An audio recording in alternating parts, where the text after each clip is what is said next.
Hey, did you hear about the big shakeup in the triathlon world? The PTO and World Triathlon just made this interesting announcement about Wollongong. No, what's going on? I've been following the pro triathlon scene pretty closely lately.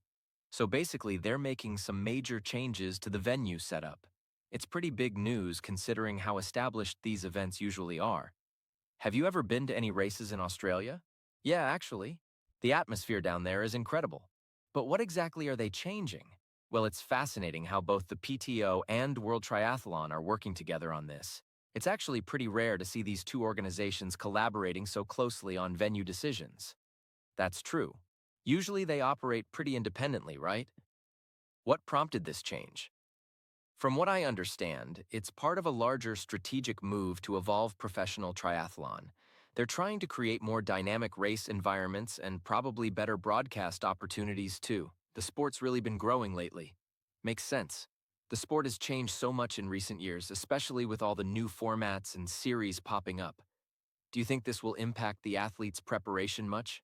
Good question. It'll definitely require some adjustment, especially for athletes who might have been training specifically for the original venue conditions. But you know how triathletes are. They're pretty adaptable. Definitely. Hey, do you know when these changes are actually going to take effect? They're implementing this pretty soon, actually. It's interesting to see how quickly they're moving on this.